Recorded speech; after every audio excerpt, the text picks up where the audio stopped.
요한복음 8장 31절에서 47절의 말씀입니다. 저랑 여러분이 함께 교독하시겠습니다.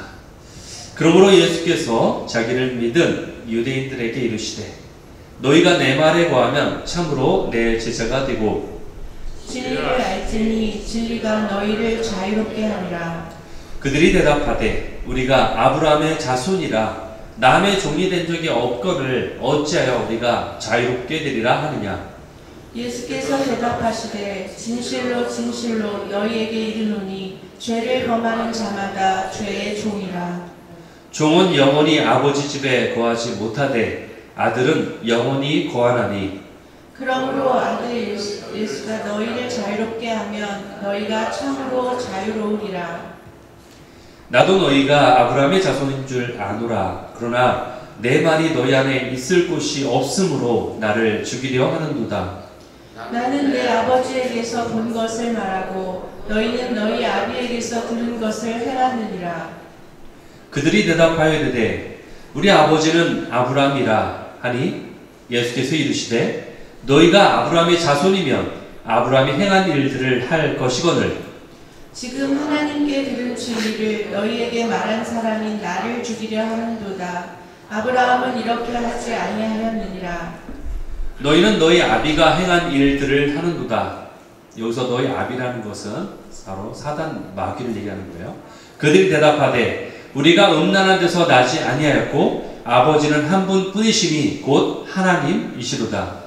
예수께서 이르시되 하나님이 너희 아버지였으며 너희가 나를 사랑하였으리니 이는 내가 하나님께로부터 나와서 왔음이라. 나는 스스로 온 것이 아니요 아버지께서 나를 보내신 것이니라.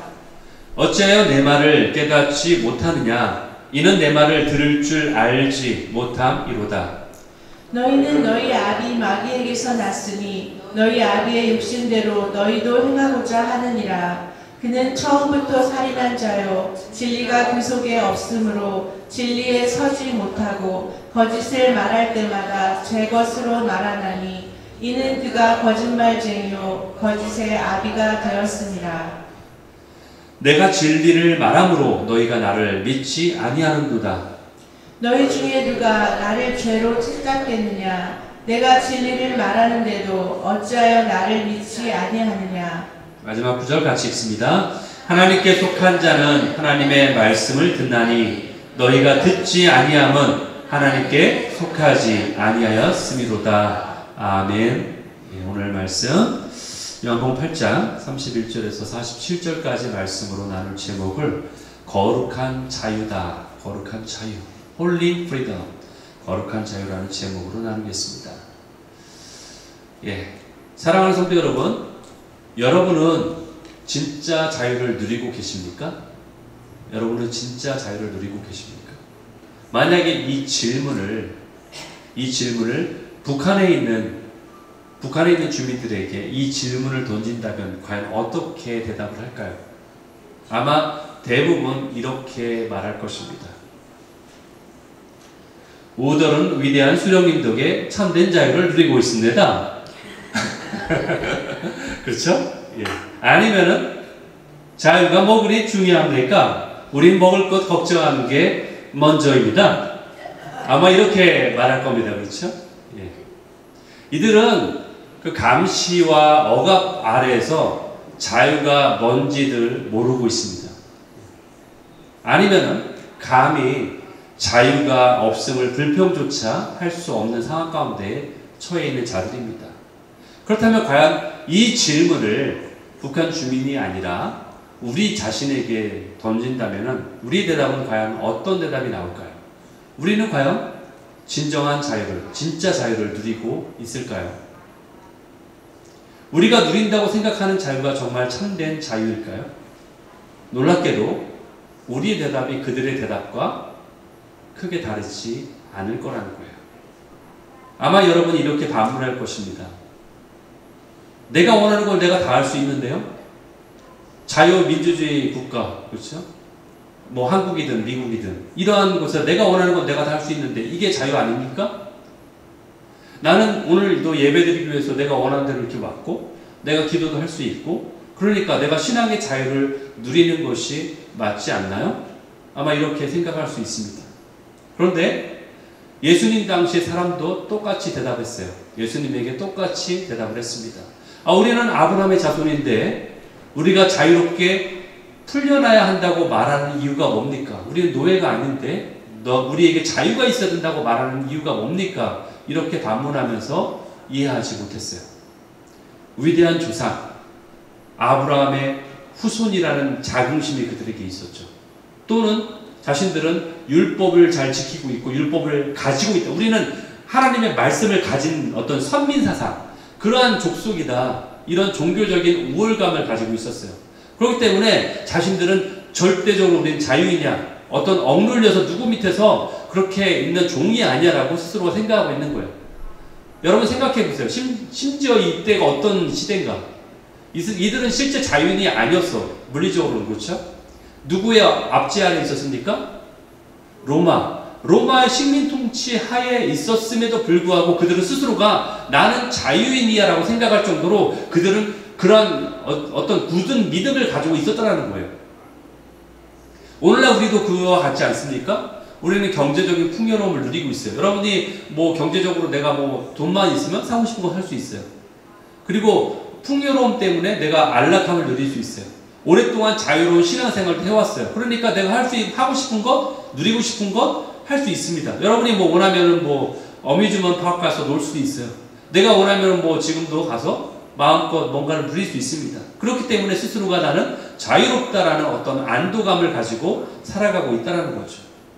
그러나 예수님은 어떤 그러한 겉에 보여지는 상황이나 어떤 겉모습이 아니라 우리의 가장 깊은 내면을 꿰뚫어 보시면서 진정한 그 묶여있는 것, 속박이 무엇인지를 우리에게 알려주고 있다는 거죠. 오늘 이 시간에 예수님이 우리에게 하신 말씀, 진리가 너희를 어떻게 할 것이다? 자유롭게 할 것이다. 진리가 너희를 자유케 할 것이다. 이 말씀의 의미가 뭔지, 여기서 말하는 이 자유라는 의미가 뭘까? 그렇다면은 이것을 우리가 보기 원합니다. 유대인들은 예수님의 이 말씀에 발끈했어요. 33절에서 이렇게 얘기하죠. 우리가 아브라함의 자손이 아니니까 남의 종이 된 적이 없거늘. 사실 이 말은 맞지 않는 얘기죠. 애굽에서도 종살이 했었고 지금도 로마의 식민지가 있는데 어쨌든 본인들이 그렇게 생각하고 있는 거예요. 남이 종이 된 적이 없거늘 어째 우리가 자유롭게 되어야 된다고 말하고 있습니까? 라고 지금 반문하고 있어요. 하지만 예수님은 단호하게 그들의 주장을 정면으로 반박해요. 34절에요. 진실로 진실로 너희에게 이르노니, 너에게 말하는데 죄를 지으면은 뭐다? 죄의 종이다. 죄를 범하는 자마다 죄의 종이다 라고 분명하게 말하고 있어요. 예수님은 그들에게 말하고 있죠. 너희들이 가지고 있는 어떤 혈통적인 어떤 선민사상, 또는 그러한 자유, 너희가 누리는 자유, 이러한 것이 얼마나 영적인 진리 앞에서 무력한지를 분명하게 보여주고 있는 거예요. 그것은 의미 없는 거야. 그것은 진정한 자유를 누리는 거에 조건이 아니라고 말하고 있는 거예요. 진정한 속박은 어떤 외부적인 억압 때문이 아니라 우리의 가장 깊은 내면 안에 있는 죄악된 본성에서 나오는 거야. 그래서 너희가 종이라고 내가 말하는 거야. 이렇게 예수님이 말씀하고 있다는 거예요. 여러분, 우리는 죄의 유혹에 너무나 쉽게 넘어갑니다. 우리 자신을 봐도요, 너무나 죄의 유혹에 너무나 쉽게 넘어가요. 어떤 때는 죄악된 생각들이 너무나 쉽게 내 안에 필름처럼 막 지나가요. 내가 의도해서 막 생각해야지라고 안 해도 너무나 쉽게 부정적인 생각들, 죄악된 생각들이 너무나 쉽게 지나가요. 죄악된 말들이 쉽게 막 나가요. 어떤 때는 내가 말실수를 했는데 어쩔 수 없어서 퍼담지 못하기 때문에 계속 그냥 그대로 밀고 나오는 경우도 있지 않습니까? 내가 죄악된 말을 할 때도 있어요. 어떤 때는 죄악된 습관, 내 행동의 습관들이 막 나올 때가 있어요. 이게 아직도 고쳐지지 않았네? 그러면서 스스로가 그것을 보면서 죄책감을 느껴요. 스스로가 수치감을 느끼게 돼요. 그런 것들이 또 다른 사람에게 발각되면은 또 그것이 나에게 수치감이 돼요. 또는 내 안에 정죄감이 있고 그것을 통해서 두려움을 느끼게 돼요. 이런 족쇄에 사로잡히게 된다는 거죠. 이것이 바로 죄의 종이 된 우리의 상태를 말하고 있다는 거예요. 예수님은 이어서 35절에서 이렇게 말씀하십니다. 종은 주인의 집에 영원히 거할 수 없어. 그러나 아들은 그 집에 영원히 거할 수 있다. 아무리 아브라함의 자손이라 할지라도 우리가 죄를 짓는 한, 아무리 우리가 하나님을 믿는다고 할지라도 우리가 죄를 짓는 한 우리는 종이 신세가 될 수밖에 없다는 거예요. 오직 아들만이 아버지 집에 영원히 거하며 영원한 그 상속을 받을 수 있는 자가 되려면 오직 아들이어야 하는 거예요. 종이 되어서는 안 된다는 거예요. 사랑하는 성도 여러분, 우리 시대에도 이같이 자유에 대한 착각 속에 우리가 살아갈 수 있다는 거예요. 나는 자유롭다 이렇게 외치고 있지만 실상은 다양한 형태의 종노릇을 우리가 하고 있지는 않죠. 그 중에 하나는 중독이라는 게 있죠. 우리 삶에 중독이라는 게 있어요.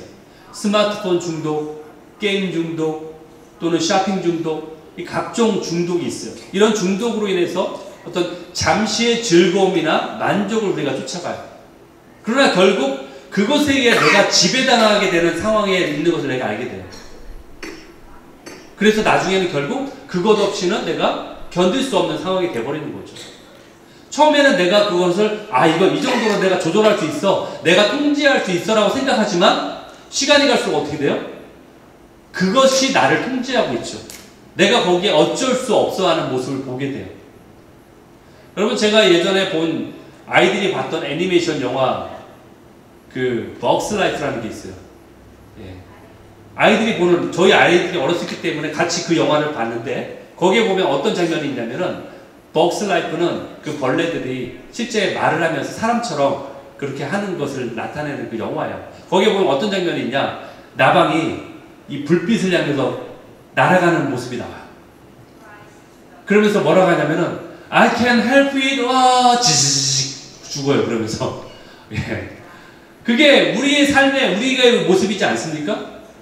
어떤 중독이나 죄의 유혹에 빠져서 나도 어쩔 수 없어 라고 하면서 내가 뻔히 죽으러 가는 걸 알면서도 그것으로 향해 달려가는 우리의 모습이 바로 죄의 종에 대한 모습이에요.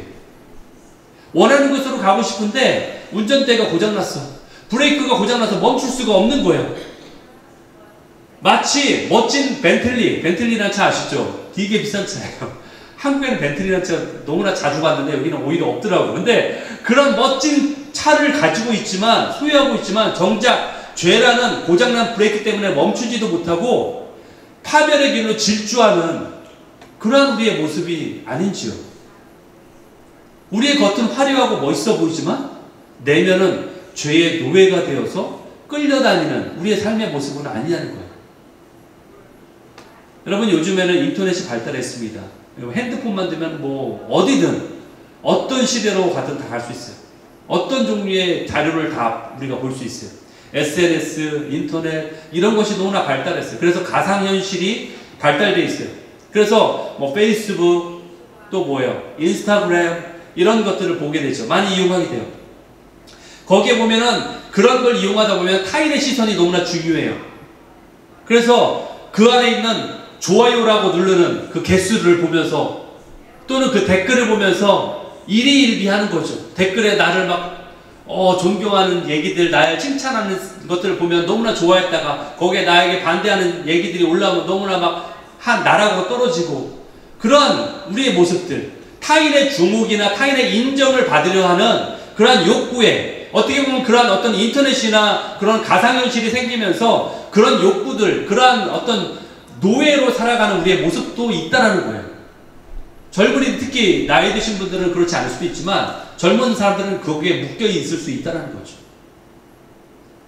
그러면서 진짜 나의 모습을 보여주는 게 아니라 멋있는 모습만 올리는 거예요. 인스타그램에다 멋있는 나의 맛있는 것을 먹고 살고 있는 모습, 그걸 보면서 마치 나는 매일같이 그런 음식을 먹고 있는 것처럼, 매일같이 그런 옷을 입고 있는 것처럼, 매일같이 그런 좋은 곳에만 가고 있는 것처럼 나의 감춰진 모습, 나의 가면을 쓴 가짜 모습, 포장된 모습 속에 진정한 자유를 누리지 못하고 거기에 갇혀있는 그런 삶을 살고 있는 그런 우리의 모습이 있다는 거죠. 그러면서 끊임없이 다른 사람과 비교하면서 다른 사람의 삶을 시기하고 질투하는 그러한 감정의 종로로 타는 우리의 모습이 있을 수 있다는 거예요. 물질 만능주의도 마찬가지지 않습니까? 이것도 우리 시대의 무서운 우상이에요. 돈과 성공이 인생의 전부인 것처럼, 그래서 그것에 목숨을 걸고 그것에 매달려 살 수밖에 없는 인생으로 전락하는 거예요. 그렇기 때문에 돈이 없으면 극도로 불안해지고, 또 반대로 돈이 또 많으면 또 많은 대로 더 벌어야 된다라는 어떤 그러한 욕구에 시달리면서 진정한 평안이나 안식을 누리지 못하는 삶으로 가는, 그러한 재물이라는 주인이 우리를 지배하게 만드는 어떤 종의 모습으로 살아가는 그러한 모습이 우리 현실이지 않습니까? 이렇게 우리는 중독의 노예, 그리고 타인의 시선의 노예, 그리고 인정과 욕구를 받으려는 노예, 그리고 돈과 성공의 노예, 이렇게 살아가는 이러한 모습을 통해서 우리는 진정한 자유인이라고 누가 말할 수 있냐라는 거예요. 그래서 첫 번째 제가 아까 서두에 드렸던 질문이 바로 그거예요. 여러분은 진정한 자유를 누리고 있냐라는 거예요. 그렇기 때문에 만약에 이런 노예로 살아간다면 우리는 진정한 자유를 누리는 것이 아니라는 거예요. 예수님은 이러한 죄의 종된 상태가 결국 거짓 아비인 사단에 속한 자라고 분명히 말하고 있어요. 44절, 너희는 너희 아비 마귀에서 태어났다. 그러니까 너희는 그 아비, 너희 아비가 바로 육신의 아버지가 아니라 사단을 얘기하는 거예요. 그 사단의 욕심대로 너희도 그렇게 행하고 있다. 그렇게 말하고 있지 않습니까? 우리가 진정한 자유인이라고 말할 수 있으려면은 우리는 우리가 가진 욕망으로부터 자유할 수 있어야 돼요. 쉽지 않아요. 우리가 진정한 자유인이 되려면은 우리의 죄악으로부터 우리는 자유해야만 해요. 여러분 그게 쉽습니까? 스스로 한번 돌이켜보세요. 쉽지 않죠. 나는 내 스스로가 나의 욕망이나 나의 어떤 그런 것을 제어할 수 있는 권한과 자유가 나에게 있을 때, 그때 비로소 나는 진정한 자유인입니다 라고 말할 수 있는 거예요. 예수님은 유대인들의 착각을 깨트리신 후에 왜 그들이 예수님이 하신 말씀을 받아들이지 못하는지 이렇게 설명하셨어요. 37절에 내 말이, 예수님이 하시는 말이죠. 내 말이 너희 안에 있을 곳이 없기 때문이다. 그래서 너희들이 나를 죽이려 하고 내 말을 이해하지 못하는 거야. 내 말이 너희 안에 있을 곳이 없다. 43절에 이렇게 얘기하죠. 이는 내 말을 들을 귀가 없기 때문이야. 너희들이 듣지 못해, 이해하지 못하기 때문이야. 이것은요, 예수님이 하신 말씀을 깨닫지 못하는 이유는 어떤 지적인 능력이 부족해서가 아니에요. 못 배워서가 아니에요. 그것은 영적인 문제예요. 영적인 문제. 마치 서로 다른 주파수에 맞추어진 라디오처럼 예수님의 말씀이 아무리 강력한 신호를 보낸다 할지라도 그들의 영혼은 그 주파수에 맞춰져 있지 않기 때문에 그것을 이해할 수 없는 거예요. 그 말씀을 사단이 와서 빼앗아가기 때문에. 여러분, 네 가지 밭의 비유를 제가 예전에도 많이 말씀드렸죠. 그러한 밭이 어떤 밭이에요? 길가와 같은 밭이죠. 누가복음 8장 5절에 나옵니다. 씨를 뿌리는 자가 씨를 뿌려요. 그런데 네 가지 밭 중에 길가에 뿌려진 거예요. 길은 어떤 곳이에요? 사람들이 다니고 차가 다니고 해서 다져진 곳이 바로 길이에요. 길. 그렇기 때문에 씨앗이 뿌리를 내릴 수가 없어요. 너무나 딱딱하게 굳어져 있기 때문에. 그것이 바로 길가예요. 그렇기 때문에 길가에 뿌려진 씨앗은, 말씀은 거기에서 열매를 절대 맺을 수 없는 거예요. 대신에 그 위에 드러나 있기 때문에 어떻게 돼요? 새가 와서 먹는 거예요. 채워가는 거예요. 사단이 와서 가져가 버리는 거예요. 그렇기 때문에 그 말씀이 우리 마음에 심겨질 이유가 없어요. 심겨질 수가 없는 거예요. 너무나 딱딱하고 굳어져 있기 때문에. 바로 너희 마음이 그와 같다라는 거죠. 예수님이 말씀하시는 거예요. 너희 마음이 내 말을 이해하지 못하는 이유는 너희 마음이 그와 같다. 그렇기 때문에 너희가 내 말을 이해하지 못하고 나를 오히려 죽이려 하는 거다라고 말씀하시는 거예요. 그러면서 예수님은 왜 그렇게 됐는지 된 이유를 말씀하시는 거예요. 그것은 바로 너희의 영적인 그 근원, 뿌리가 여기에 있기 때문에. 아까 우리가 봤던 말씀이죠. 84절. 너희가 마귀에서 태어났기 때문에. 그 얘기는 뭐예요? 너희가 사단 마귀를 너희 아버지처럼 모시고 있기 때문이다. 그 얘기죠. 종의 노예가 되고 죄의 노예가 되고 있기 때문이다. 이것은 바로 충격적인 선언이에요. 유대인들에게. 왜냐하면은 아까 뭐라고 했어요? 자신들이 밝히기를 우리는 아브라함의 자녀다, 자손이다, 후손이다 라고 얘기하고 있지 않습니까? 그런데 뭐라고 했어요? 아니야. 너희는 아브라함의 자손이 아니라 누구의 자손이다? 마귀의 자손이야. 얘기하는 거예요. 그러니까 얼마나 황당하겠어요. 이 유대인들이. 충격적인 얘기죠. 우리는 아브라함의 자손이라고 얘기하는데 아니야. 너희는 마귀의 자손이야. 엄청난 얘기예요. 이 얘기는 사실은. 그러면서 다시 한번 확인시켜 주죠. 47절에서 너희가 내 하나님 말씀을 듣지 못하는 것은, 듣고는 있지만 이것을 알아듣지 못하는 것은 너희가 하나님께 속하여 있지 않기 때문이다. 바로 속하여 있다라는 말을 깨닫고 얘기해 주고 있는 거야. 바로 얘기는 뭐예요? 관계의 문제라는 거예요. 우리가 진리를 들을 때에 깨닫는 것은요, 우리가 누구에게 속해 있느냐에 달려있다는 거예요. 우리가 그것을 깨닫느냐 깨닫지 못하느냐의 그것은 어디에 달려있냐? 우리가 거기에 속해 있느냐. 바로 관계에 달려있다는 거예요. 그렇기 때문에 죄의 종로로 타는 것은 결국 마귀에게 속했기 때문에 너희들이 죄의 종로로 타는 거야. 마귀에게 속한 자들이다. 이 얘기를 하고 계신 거죠. 그래서 36절에서 참된 자유를 얻는 길을 우리에게 그 해답을, 그 정답을 우리에게 알려주세요. 그게 바로 36절. 여러분이 잘 아는 구절이에요. 뭐예요? 아들이 너희를 자유롭게 하면 너희가 자유롭게 될 거야. 그런데 그 자유가 어떤 자유다? 진정한 자유다. 참으로 너희가 참으로 자유롭게 될 것이다. 너희가 생각하는 가짜 자유가 아니라 진정으로 참으로 자유롭게 될 것이다. 어떻게 하면? 아들이 너희를 자유롭게 하냐. 결국 예수 그리스도를 얘기하는 거예요. 여기서의 아들이라는 것은. 그렇기 때문에 예수님만이 우리를 자유롭게 하실 수 있는 분이십니다. 그 이유는 세 가지를 들 수 있어요. 첫째는 예수님은 죄가 없으시기 때문에 그래요. 오직 죄 없으신 분만이 죄의 권세를 깨뜨릴 수 있어요. 그리고 두 번째 이유는 예수님은 죄와 사망의 권세를 이기신 분이기 때문에 그래요. 어디에서 죄와 사망의 권세를 이겼나요? 십자가에서 죽으셔서 다시 살아나심으로, 부활하심으로 그 사망 권세를 이기셨기 때문에, 죄와 사망의 권세를 완전히 그 사슬을 끊어놓으신 분이 바로 예수님이시기 때문에, 세 번째 이유는 예수님은 하나님 아버지와 동등하신 하나님의 아들이시기 때문에, 이 세 가지 이유 때문에 예수님을 믿어야지만이 우리는 참된 자유를 얻을 수 있게 되는 것입니다. 아멘? 여러분, 이 자유는 우리의 어떤 행위나 노력으로 얻어지는 게 아니에요. 바로 오직 아들이신 예수 그리스도를 믿음으로 우리가 자유롭게 되는 것입니다.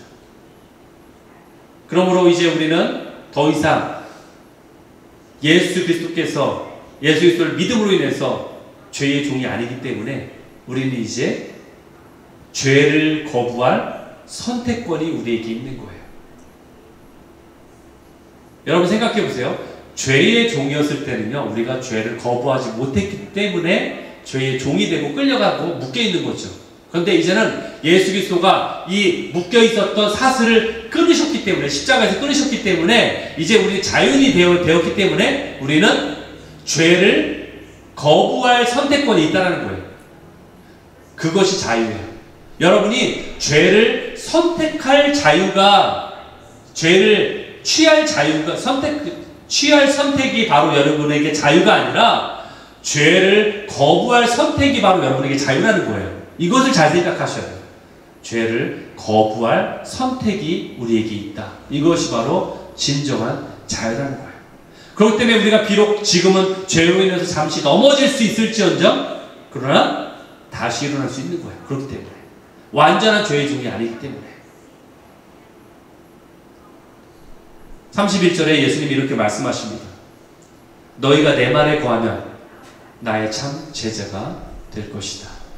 내 말에 거하면. 아까도 거한다는 말이 계속해서 나오죠. 주님 안에 거하는 것. 어바이드라는 영어가 있는데, 네, 거한다. 거한다라는 것은 단순하게 우리가 동의합니다, 내가 지적으로 동의합니다라는 것을 넘어서서 그분의 관계 안에서 우리가 그분의 말씀을 따르고 순종한다라는 걸 얘기하는 거예요. 그게 바로 내가 그분 안에 거한다는 거예요. 그분 안에 거하면서 딴짓하는 게 아니잖아요. 그분 안에 거할 때 우리는 그분의 말씀에 순종한다는 것을 말하는 거예요.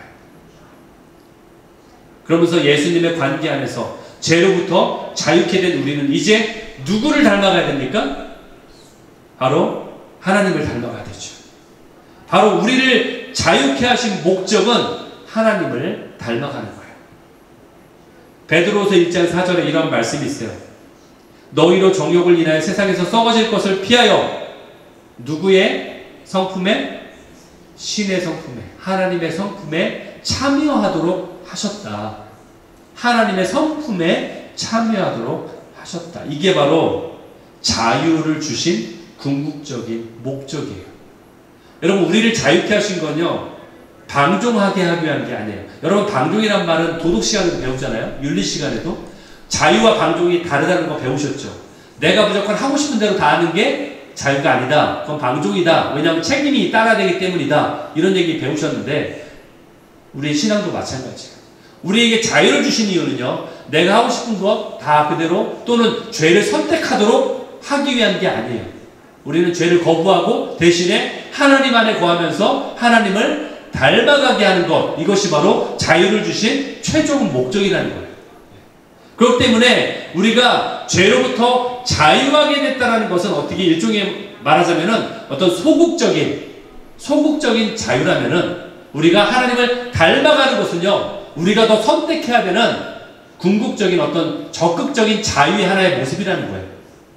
그러니까 죄로부터 죄를 거부하는 것은 어떻게 보면 소극적인 어떤 자유의 모습이라면은 우리의 궁극적인 자유의 모습은 하나님을 닮아가는 것을 선택하는 것이에요.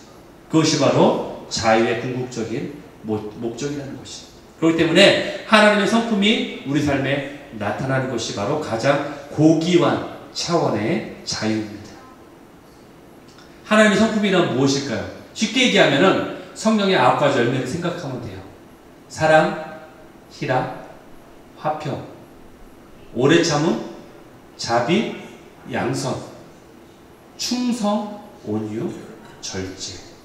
너무나 다 힘든 덕목이지 않습니까? 그러나 이 덕목을 우리가 규율로, 어떤 규칙으로 지키라고 하면은 지킬 사람 아무도 없어요. 이것을 어떻게 다 이룹니까? 하지만 우리가 주님 안에 거할 때에, 주님 안에서 이것을 따라갈 때에, 비록 우리는 죄의 종이 아닌 것을 선택했기 때문에 자유인으로서 주님 안에서 다시 일어서고 이것을 순종할 수 있는 거예요. 바로 주님과의 친밀한 동행을 통해서 우리가 이것을 이룰 수 있어요. 빌립보서 1장 19절에 이렇게 사도 바울이 말하고 있어요. 이것이 너희의 간구와 예수 그리스도의 성령의 도우심으로 나를 구원에 이르게 한 줄 내가 안다. 이것을 제가 색깔을 다르게 해서 다른 버전 더 이해하기 편하게 풀어서 이렇게 얘기할, 이 말이 이 얘기예요. 나는 여러분이 나를 위해 기도해 주신 것과 그 덕분에, 그리고 예수 그리스도의 성령의 도우심 덕분에 어떻게 됐다? 내가 자유케 되었다. 이 얘기죠. 훈련하게 되었다. 자유케 되었다. 결국 이 두 가지가 필요하다는 거예요. 성도를 향한 서로의 기도, 중보를 통해서 내가 자유함을 얻게 되었고, 또 성령님의 도우심으로 내가 자유함을 얻게 된다. 결국 우리는 성령님의 도우심을 통해서 자유함을 유지할 수 있다는 거예요. 성령님과 함께 걸어감을 통해서 우리가 자유함을 얻게 되는 것입니다. 여러분, 이것을 신앙용어로 성화의 과정이라고 하는데, 그러나 이것은 어떤 과정이냐? 마치 산이 수억 년을 거쳐서 비와 바람과 햇살에 의해서 조금씩 깎이고 다듬어지고, 그래서 아름답게 변해서 일으켜지는 것을 풍화작용이라고 하잖아요. 그런 것처럼 우리의 성품도 단숨에 하나님을 믿었다고 해서, 예수님을 믿었다고 해서 단숨에 바뀌는 게 아니라는 거예요. 우리의 성품도 이와 같이 천천히 서서히 변화되어 간다는 거예요. 그렇기 때문에 우리는 실망할 필요가 없어요. 내 자신이 갑작스럽게 변하지 않는 거에 대해서 실망할 필요가 없어요. 그렇기 때문에 또 이것이 다른 성도들을 참아줄 수 있는 이유가 되는 거예요. 아, 저 집사는 왜 그래, 집사인데? 저분은 왜 저래, 장로인데? 이럴 필요가 없는 거예요. 왜? 그분도 지금 성화의 과정을 가고 있기 때문에, 서서히 변화의 과정을 가고 있는 거예요. 우리 모두가 그 과정 가운데 있는 거예요. 우리는 완성된 자가 아니라 그 과정을 밟고 있는 그러한 존재이기 때문에 그렇습니다. 그렇지만 중요한 건 뭐예요? 내가 죄를 선택하는 것이 아니라 바로 하나님 안에 거하기를 선택한다는 거예요. 그리고 하나님을 닮아가기를 선택했다는 것이죠. 이것이 바로 진정한 자유를 누리는 진정한 자유인의 모습이라는 것이죠. 사랑하는 성도 여러분, 오늘은 우리는 예수님의 말씀인 진리가 너희를 자유롭게 할 것이다. 진리가 너희를 자유케 할 것이다. 이 선언의 의미를 한번 생각해 보았습니다. 우리가 아무리 스스로 자유롭게 산다고 여길지라도 우리 안에 진리가 없다면 우리는 죄의 종된 자로 살 수밖에 없는 거예요.